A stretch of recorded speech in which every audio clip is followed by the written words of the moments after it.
So, the possibility of a very simple recognition that the aspect of yourself that has no desire is already free.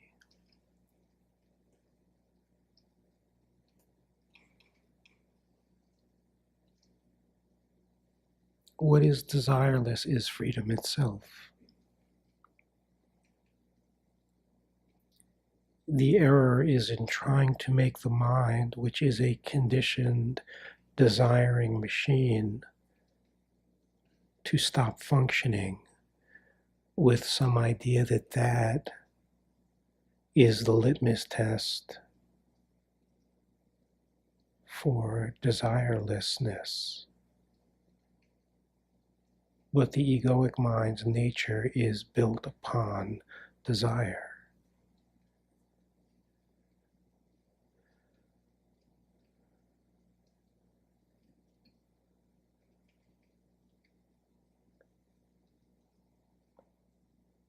But your very existence, the feeling of your being, is without the attributes of conditioned mind.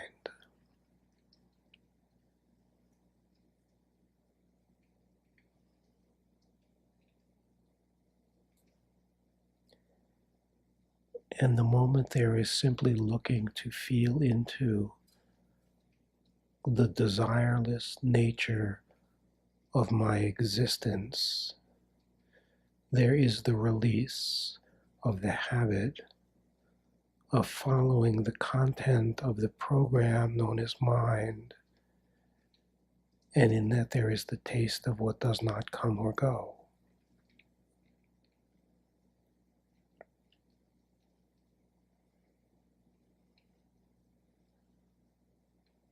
In other words, it is not dependent upon. It is not dependent on the conditioned program not being in an aggressive spin to get something it is desiring. It does not make any difference. The nature of your existence, the nature of your heart, the nature of your being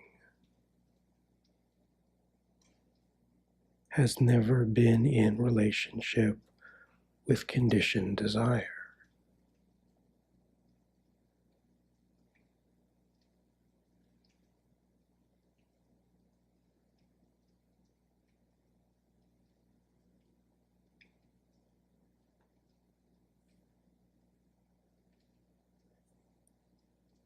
It is just noticing the desireless nature of yourself that is already in place, regardless of the phenomena that is appearing.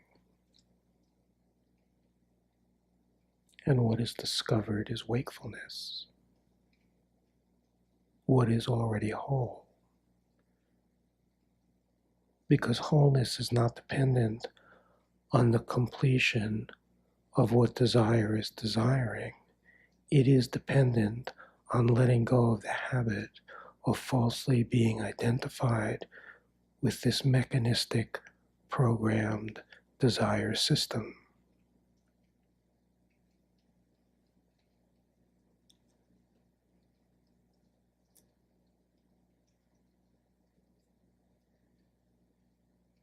Feeling into the desireless nature of being.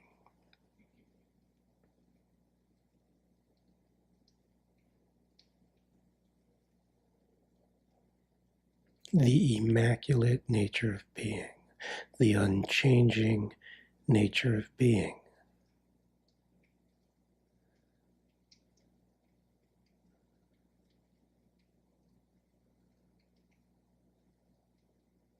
What is eternally now.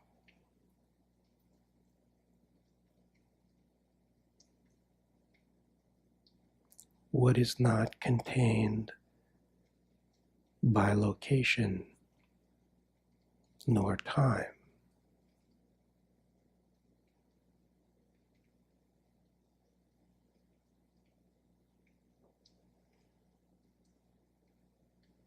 Not necessary to seek. That which seeks is the distraction that pulls you from the nature that you already are. Seeking arises out of desire, the conditioned mind. It is simply noticing what is already without desire.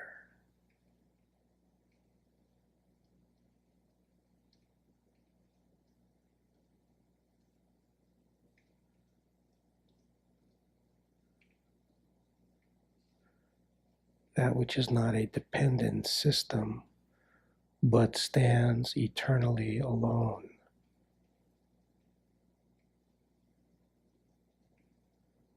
The desireless nature of your very existence.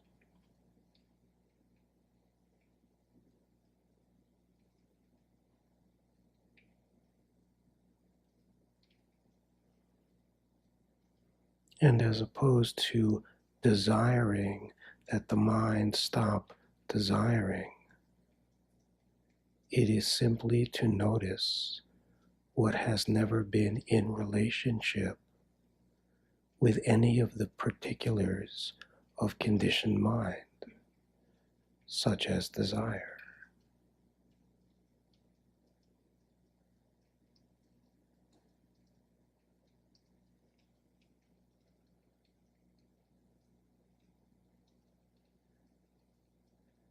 You can't get there because it's not a there, and it is revealed when the habit of a you relaxes. And then it is revealed to be you.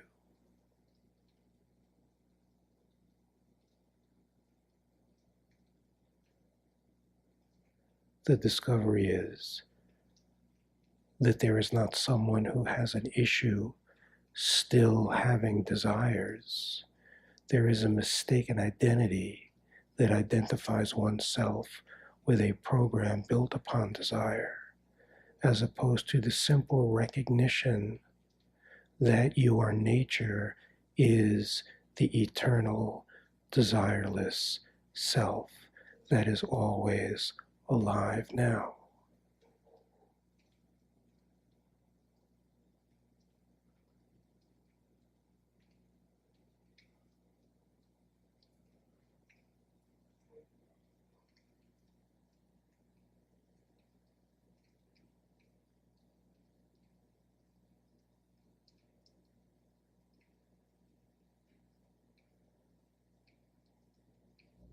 The endless levels of deception that occur in the process of forgetting, one of which is that there is the creation of this desire-filled system, that there are some that have what I desire, and some that are not as far along in achieving what I desire as I am.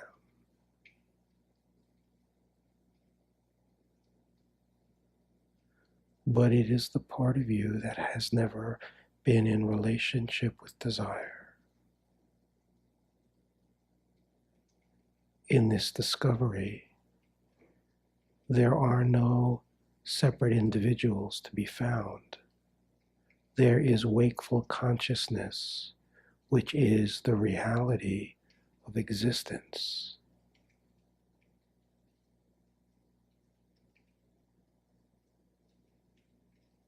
There is the pure wholeness and peace that is the reality of existence. There is the love and pure joy for no reason that is the reality of existence.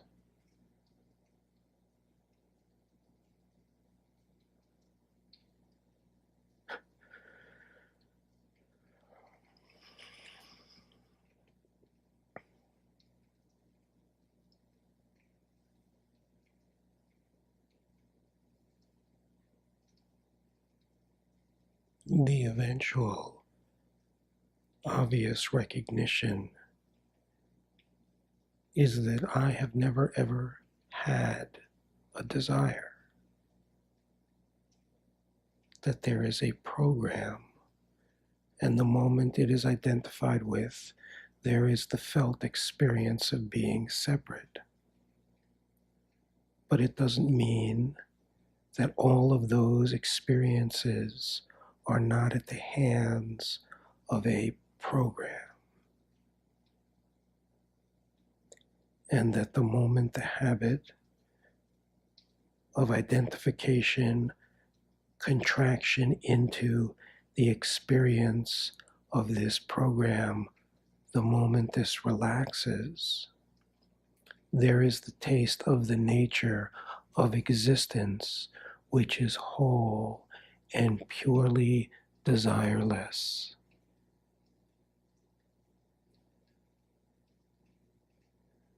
What is always now? What is not a novel written by karma, all found from information in a past, projecting into a future, while your existence has eternally only been now and has never changed, and none of the phenomenal experiences of karma or mind that occur in the story of the past or the story of the future ever even appear in the nature of eternity, which is the desireless nature of existence, yourself.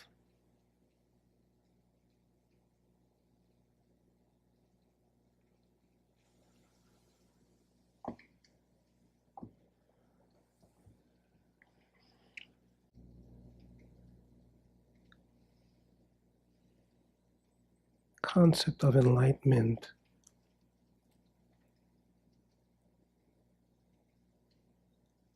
it is so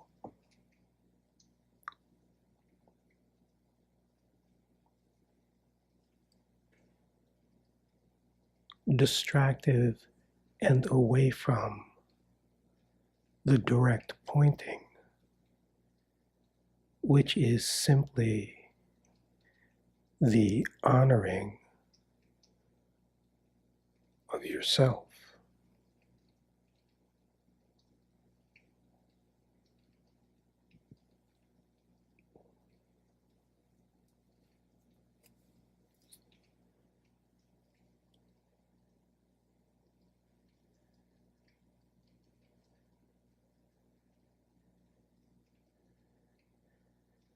The adoration and love of yourself.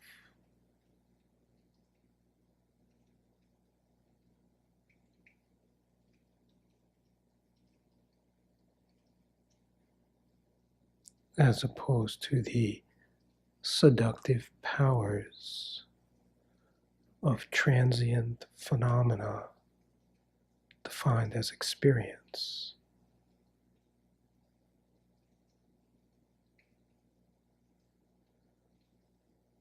The eternal desireless nature of yourself is unchanging.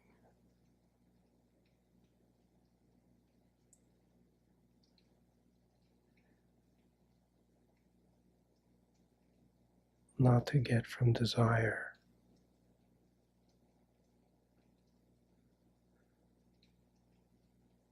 but simply not moving towards the habit of desire,